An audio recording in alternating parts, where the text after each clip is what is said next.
Welcome to the Rounds to Residency podcast, brought to you by Med School Coach. Each episode, get clinical rotation advice and tips to prepare for your externships and residency in healthcare. We interview preceptors and physician educators who will prepare you for your rotation and improve your clinical experience. Now, here's your host, Chase DeMarco. Today, we're starting off our student mini-series where we're going to introduce a few students in third, fourth year, and maybe even early residency to give their personal experiences towards the changing academic surroundings and environments over the past few months and years, and what to expect going forward, or at least what some of their experiences are. So today, we have Beth Garbitelli, which is a third-year medical student at Tufts University School of Medicine. And on the main track, she is the producer and social media manager for the Curbsiders podcast, has been since 2017, which I think is when I started listening to that show. Nice. She loves to bake, and former journalist and recovering paralegal. What does that mean, recovering paralegal? Well, I feel like it's just working in the legal world just changes you, so you're kind of like always trying to work your way out of it. I feel like people who might be lawyers, they could be recovering lawyers. It changes the way that you think about the world a little bit in a way that I'm trying to constantly reverse. But it was actually a really useful experience.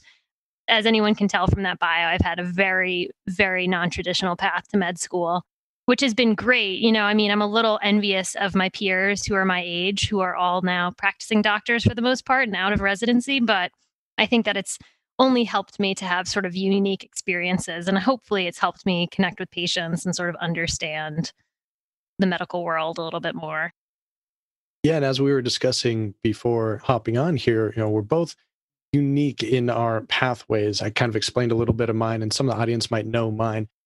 Yours is very different than mine, and we're both kind of, I don't know how old you are. I'm in my 30s, so I'm going to be an old graduate, I guess, by the modern definition of it. So how did you kind of switch over to medicine, and also a little bit about how you joined up with the Curbsiders, since a lot of students are probably aware of that podcast? Great resource. Yeah, they're the best. I guess I kind of always had this like faint interest in medicine. Like it was sort of like this unattainable goal to me. I definitely suffered from sort of talking myself out of things, and I couldn't see a path forward. Like I got through I was like halfway through college and like was an English major and a psych major. And I kind of wasn't like super focused in college in terms of thinking about what would be my future. And it was a little bit too late by the time I sort of considered medicine. I remember telling some of my friends, they were like, "Oh, do you want to do psychology, like a graduate degree in psychology?" And I remember being like, "No way. Like, I wouldn't want to do that unless I was like becoming a psychiatrist." I remember kind of like toying with the idea, but it just didn't seem possible. For the record, I'm not going into psychiatry, but I mean, I just had always sort of thought that medicine was too hard to like course correct into at that point. I had been pre-med for like a hot second my freshman year and then talked myself out of it. I think my path to medicine sort of involved me sort of ruling out other things to try. In my mind, kept returning to medicine. It was always this like pedestal. And I had some personal experiences, unfortunately, like with very poor medical care on my own. And it just sort of over time, like I realized that this was something I really was interested in and I wanted to pursue it. When I was a journalist, I covered the opioid crisis, and I kept, every time I interviewed somebody that was like a doctor or a lawyer or an advocate or anything, I was like, I wanted to be them. I didn't want to just be interviewing them. And that sort of was an indicator to me that journalism was not going to be where I was going to be happy for the rest of my life. So at that point, it made more sense to sort of try to see if law might be a good fit, because you don't have to go through this crazy post-bac experience, which I eventually ended up doing. But I was able to kind of get a job as a paralegal, which helped me pay down some of my student loans. But of course, once again, I was gravitating towards things that were related to medicine. I ended up working in the patent group at the firm I was at, and it was really interesting. I got to go on a couple trials. Patent law is super fascinating. The cases were related to like devices and pharmaceuticals, but there was always this part of me that kept sort of like returning to medicine. And I was seeing a lot of my peers as paralegals kind of go down the law school path and take the LSAT. And, I sort of started to realize that you can, it sounds so super corny, but like if you put your mind to something that you're really passionate about, you can make it happen. And I don't know why it took me like several years out of college to recognize that, but I was like, you know what, like these people they can go to law school, they can like put their head down and do the LSAT. Like I can do med school, like I could do a post-bac. I can make this, I wanted to do something that I wanted to be happy with for the rest of my life. And medicine is that for me. It's truly a calling. Like I kept kind of like ignoring the calling, but I sometimes look back on the things I did before medicine and I'm just like shocked I spent so much time doing anything besides this. And the way that I found the curbsiders was I was at that point, after I finished paralegaling, I sort of like, gave my 2 weeks or whatever, was trying to do more volunteering at hospitals in New York. And I was going to do my post-bac at UVM. So I came back to Vermont, was doing that. It was super intense. I did everything in 1 year, which was crazy. And I tell people not to do that. At some point, I was like, I lived in Burlington for part of it. Then I moved back with my parents who live in central Vermont. And I was commuting for my part-time job, which after I finished my post-bac was my full-time job during my glide year. And I was listening to the Curbsiders because I wanted to listen to a podcast that would kind of keep my brain like listening to something that was medical related. And, I discovered some of those like, somewhat stodgy, not super interesting journal review kind of podcasts. And then I found the Curbsiders and I was like blown away at how fun they were to listen to. I mean, definitely didn't know what the heck was going on in some of the episodes, especially like kidney stuff. I was like, this is totally above my scope, but I really enjoyed them. And I was listening and I'm like, I should try to work for them. And it actually like happened that they were sort of looking for folks to join the team when I was listening. So it like all kind of came together. Like I remember thinking like I should try to work for them. And then I looked in their website and they had like a call out for people to join. I was like, the timing of this is perfect. So I hadn't gotten into med school at that point, but I was like applying, this is just going to be a good experience. It's a good way to like weave my media experience with medicine. And I've just loved working with them. It all came together. I was able to start working with them. And I started out as their Instagram manager. And now I'm managing the Twitter. And I do episodes producing and do a lot of the infographics and show notes and stuff. I'm on air occasionally, not a ton. I actually get kind of nervous being on air, but it's an amazing experience. There's such a great crew of people. And sorry for just like ranting for like several minutes. Well, you're obviously doing great here. We have plenty of material already to discuss. And yeah, I think that's when I started listening to them too. I was looking for any podcast that was medical related. And I think I really started getting into podcasts around my third year. And like you were saying, they're fun to listen to, not so monotone, over scripted. I'm going to fall asleep if I listen to it like a lot of the other more academic podcasts are. They have great rapport with each other, with the guests, and just the way they cover material. It's a very long episode. They're usually an hour or plus, but they cover it from the very basics where anyone can understand, more of like a med student level to residency level and then beyond. So they really have the full gamut of whatever topic they're discussing. So it lets you know not only where you are in your education, but kind of what the next step is going to be on whatever that topic is for the episode. So really love the material they have there. And if you ever have extra time, which it doesn't sound like you will, I hate social media. I'm terrible at that. I could use a lot of help with for this show. I know. I feel like I was just telling my mom I'm feeling very overcommitted, but it's good. It's good to be a little bit overcommitted with the stuff that I'm busy with. I love the Curbsiders. Like it's been such a good way of spending time. But as somebody who's somewhat like I try to really balance my exposure to social media. So it's a little bit of a balancing act when you have to like manage, an account for an entity like the Curbsiders. Like I can't really fully escape. There's a part of me that just wants to like disconnect from all social media and like live in the woods. I've already I'm going that way. Like I've deleted my Facebook several years ago and have not turned back. And there's a part of me that wants to delete Instagram, although that's where I have my food blog. So I haven't quite pulled myself away yet, but yeah, social media. Yeah. Well, what a beast. At least when this episode airs, then we'll probably get a huge bump in the show downloads. So you putting it on those social media too. All right. I think this is a great segue into sort of the meat and potatoes of this episode, since we have mostly a third, fourth year early residency kind of audience. At least that's the aim for the show, is really to help students transition from like the basic sciences, from classroom work to the clinical setting. And there are a lot of changes going on. We're recording this right now in October. This will be in season 3, so I'm not sure when it's going to air quite yet.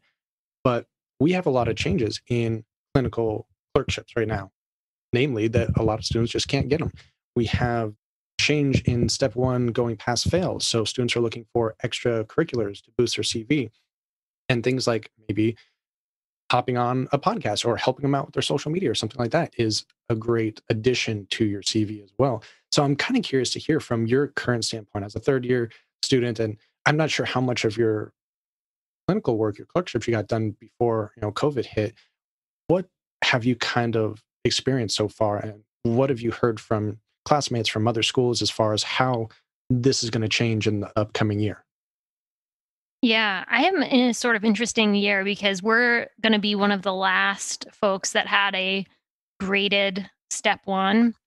And actually, the way that the schedule worked out, I feel like we were somewhat fortunate. Like the week that everything was starting to close down for coronavirus was our last week of second year in March. So we had like a couple exams, and then we were going to be on break for our step one dedicated. And it just became a protracted step one dedicated, which was honestly a real challenge because you couldn't really have a normal study schedule. We were talking about this a little bit. Like it's super hard to like plan out your question bank and like your content review because there's sort of this sweet spot that people talk about of like the retention you have. Like there's only so many weeks you can kind of cram for it. Not that you're cramming for the step, but you kind of are. There's sort of like this level of content review that you're getting through. So that was challenging for everybody in my year, I think. But it didn't affect our clinical work so much. We ended up starting about a month late, but my class has been back in clinical sites since, June, July, which is really great. I know you mentioned this in the top of the show. I'm in the main track at Tufts. So Tufts has like kind of a partnership with Maine Med and a cohort of the class that have an interest in Maine and rural medicine do their clinical work in Maine. So some of my classmates are doing their third year clerkships at Maine Med. And then a portion of us, and I'm one of this group, are doing a longitudinal clerkship, which I absolutely love. I wish more schools did it because you get a lot of exposure to, having like ownership over your schedule. You have some independence and you have the ability to follow patients. Like it's super, super cool. And you're at these small, like satellite rural hospitals, part of the Maine health system around the state of Maine. And I've gotten a lot of clinical exposure that way, which is good. And I have heard, I don't have personal experience with this, but I've heard that some folks are doing a lot of virtual clerkships, which I think is not a great substitute for actual clinical exposure. I mean, it just doesn't come close to like simulating it. We're not there yet, we don't have like VR sets or it just doesn't, it's hard. So I feel like that is really hard for folks. And for fourth years too, like doing a lot of virtual interviews, like it's hard to get a taste of a residency program when it's just going to be conducted by Zoom. So I don't know what the answer for that is, but it's a challenge for sure. Yeah, the teleclerkships have really blown up recently, especially as for many students, they're the only option right now to have any clinical experience. So it makes sense to do it now. But you're right, it's basically an observership at that point. There's not a lot of interaction. There's not a lot that you can do. You're on basically an iPad in the room as the physician is questioning the patient, or maybe you even get to yourself, but it's not going to be the same as conducting a physical exam yourself and really getting to connect with the person by having that physical connection, the physical contact with the patient. So I agree. It's a great alternative for right now. I do think it's going to stick around later on, probably more for just finishing up a few electives, or maybe for international students like myself that are their schools don't have connections to a lot of universities, but it's probably going to greatly dissipate once the educational environment's safe again. Yeah. And that is, I think, one of the big challenges. It just takes a lot of infrastructure to keep a student body safe in a clinical setting. We're just lucky, like Maine, and I guess for some of the students that are in Massachusetts in my class, the volume of coronavirus here is manageable enough that we can get tested if we need to, like we can quarantine and things like that. And they have some rules in place to like limit our exposure, but it takes a lot to make that happen. So I totally understand why schools haven't been able to in some parts of the country. Yeah, definitely.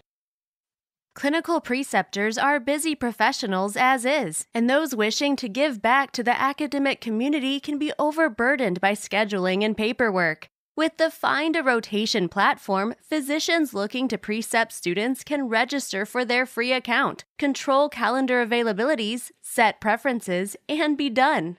Our system automates and simplifies much of the process. Register for your free account now by visiting findarotation.com for more information. That's Find a Rotation, your medical and healthcare clinical rotations platform.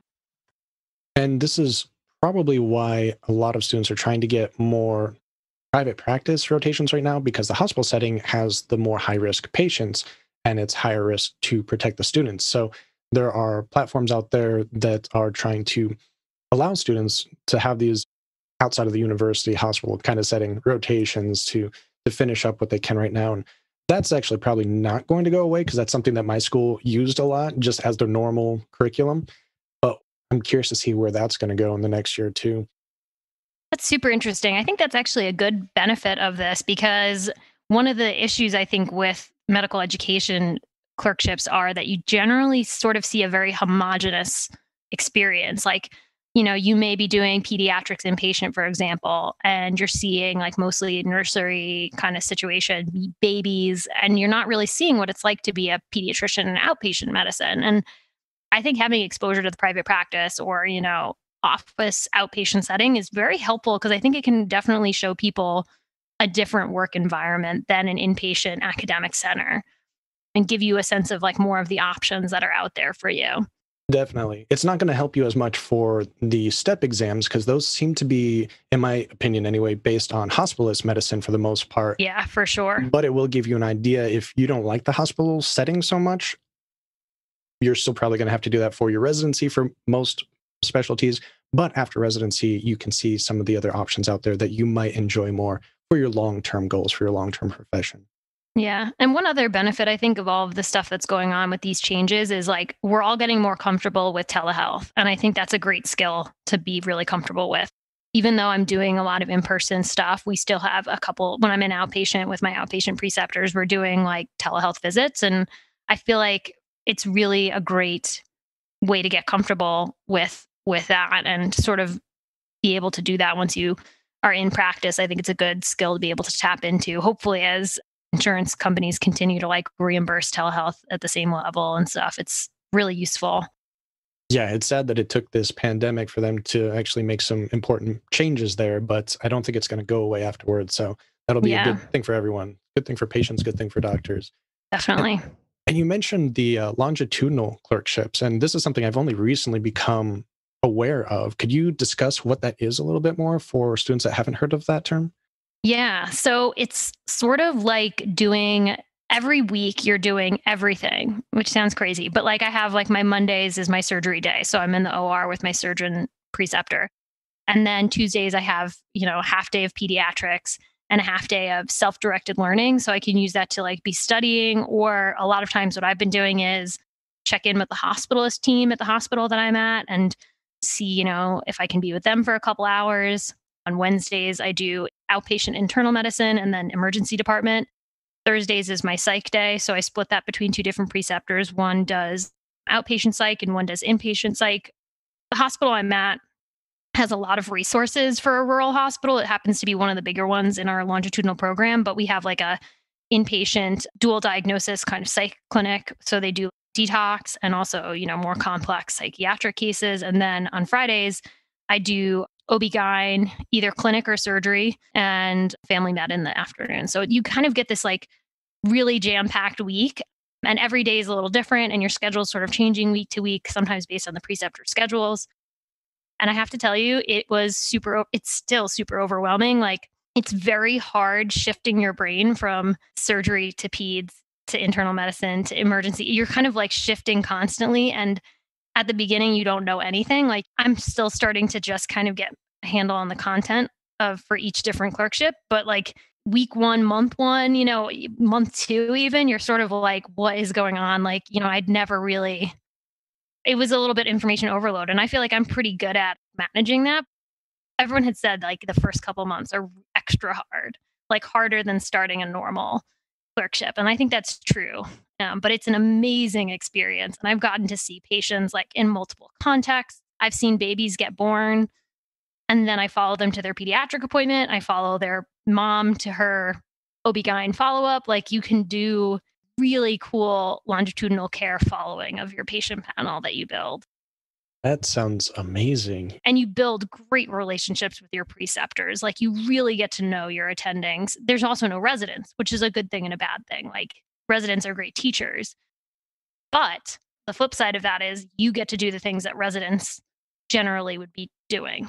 When I'm in surgery, I really want to learn how to like intubate and be really good at that because I heard that's something that you kind of have to do in most residencies if you do internal medicine. And it's just like a good skill to sort of have. And I get to like, I watch the anesthesiologists. I've gotten to know them. Like they'll let me practice. So I've done a couple intubations already, which is great. So you get really good hands-on experience. All right. So I'm not sure I would feel the same way if I was going through it in third year, but in retrospect, that sounds like it's just the most opportune way to do it because, especially for the steps, for instance, you are not going to be doing one block of internal medicine and one block of family medicine, one block of surgery. So when you do rotations in the traditional way, where you're stuck in a rotation for several weeks to several months, I had some that were 12-week long. And in the first couple of days, generally, if you're going to like that rotation or not, if you like that specialty. So being stuck in that for a long period of time can be very disheartening. Just kind of tune out certain things. And no one wants to admit that, but some students, you just don't like that particular rotation. So being able to mix it up like that, keeping it new, is going to be overwhelming, definitely. But it sounds like such a better learning environment. And like you said, following the patients from different departments and really getting to know them and getting to know the preceptors. I mean, that sounds like the ultimate goal of what a lot of our education is lacking right now, where we want to be. Sounds like the best way to really approach that. Probably difficult for most schools, but definitely sounds like an interesting and beneficial way to approach clinical medicine. Yeah, it's so awesome. From a student perspective, I think you get such a great experience. And I do think it's not for every student. I think some students do really like having the ability to just focus on one thing. And originally, I thought that's what I would want to do. I didn't realize I was going to want to do LIC when I first started the main track. I thought I wanted to be at main med and get that inpatient, traditional kind of exposure. But it's nice to sort of immerse yourself in one subject. If you're doing OB-GYN, just to like be studying OB-GYN, be doing your UWorld, be doing like all that and just really get it a good sense, and you're doing it every day. Like you definitely lose a little bit of your momentum in the LIC, but I think the biggest barrier, I mean, it's great for students, but the biggest barrier is the logistics for the schools. Like I think it's a lot more challenging for them to coordinate that, like it makes it hard to offer it.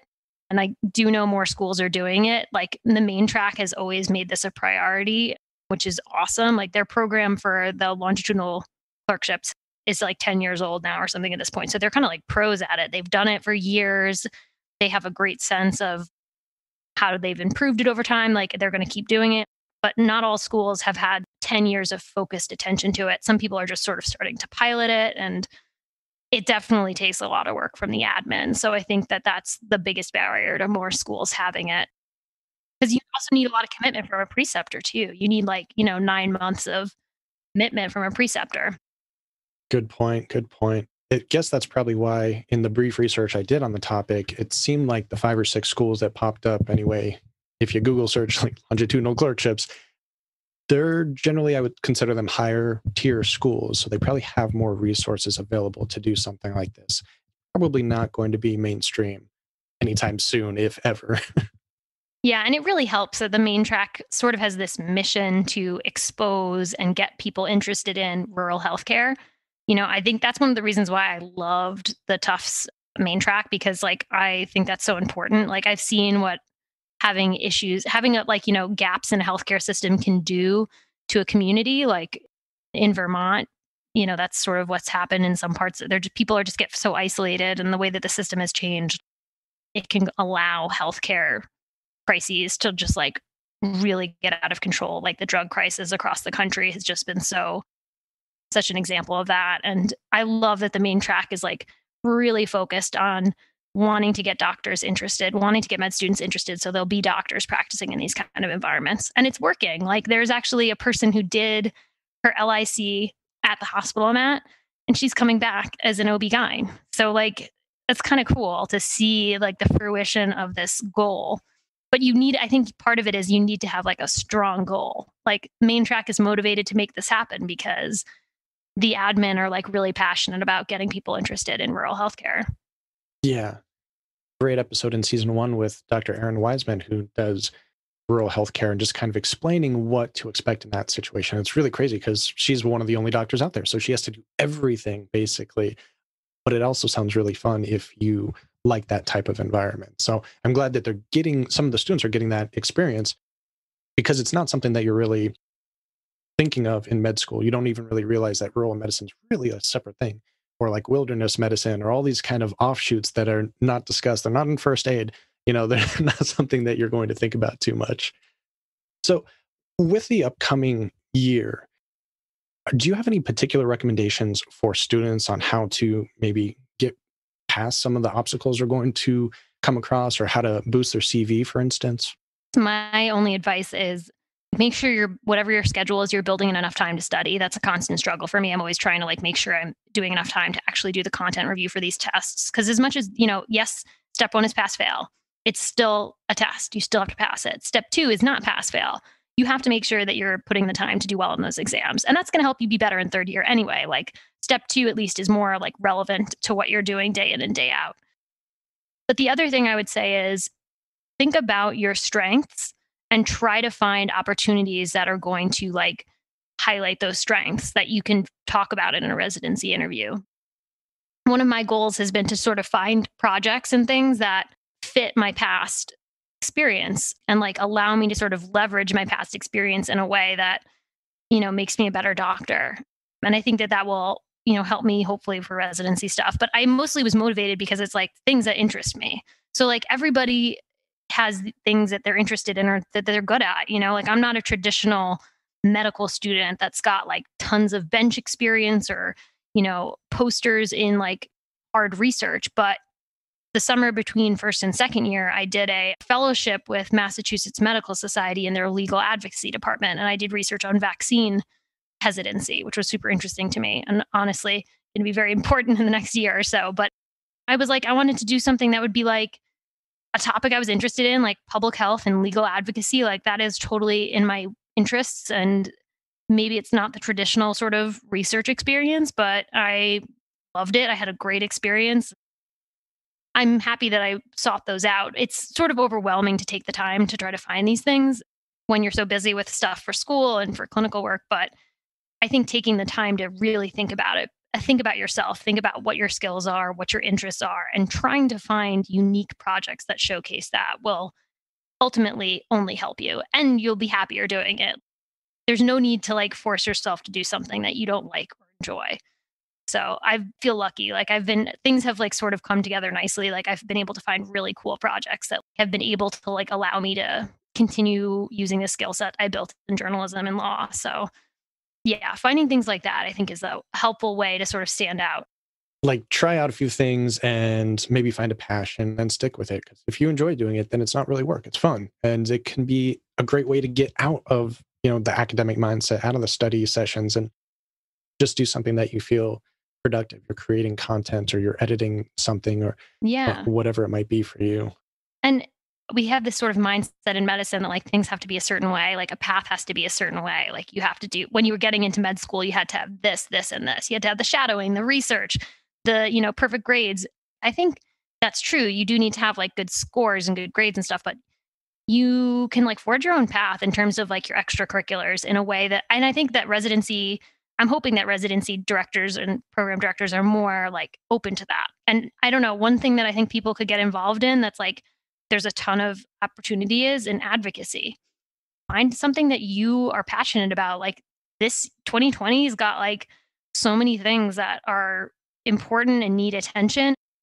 There's room for medical students to be at the table in advocacy in a really powerful way. And I don't know, I feel that's a cool thing that people can get involved with. There's just there's a lot of ways you can give back to your community too. And yeah, it takes a lot of time, but it's worth it.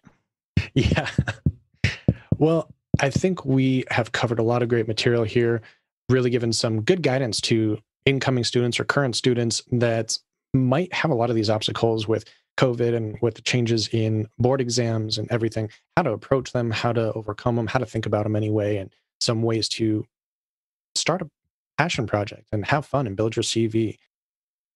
I'm curious if you have any last minute thoughts or maybe resources for the students, or maybe how to find you? Yeah, you can find me at Twitter at Beth Garbitelli. I'm not super active on there, but I do check it. And I guess my parting advice to folks is in addition to succeeding at medicine, becoming a great student doctor and eventually doctor, take time for yourself. And I know that we all know that we're supposed to take time for ourselves, but build it into your schedule if you need to, do something that is just for you. And strongly consider sitting down with a therapist. Medicine is inherently a little traumatic, I think, or a lot traumatic. And you start to really see that third year too. You're exposed to things that your friends not in medicine are not going to understand. And, therapy is just a way to process it. And especially now that people can do it remotely, I think that's a nice, and I don't always practice what I preach, I'm not always on top of seeing a therapist, but it's helpful to talk to somebody. And whether that's a therapist or a really good group of med student friends that you can process stuff with, make time for that, because you need to build in those healthy lifestyles now so that you can have a sustainable career in medicine going forward. Agreed. Definitely agreed. Well, Beth Garbitelli, thank you so much for coming on the show today. Thank you for having me. The Rounds to Residency podcast is powered by Med School Coach. To access Med School Coach services, like USMLE tutoring or residency admissions advising, visit our website at medschoolcoach.com. Good luck as you prepare for your board exams, and we hope you tune in again next time.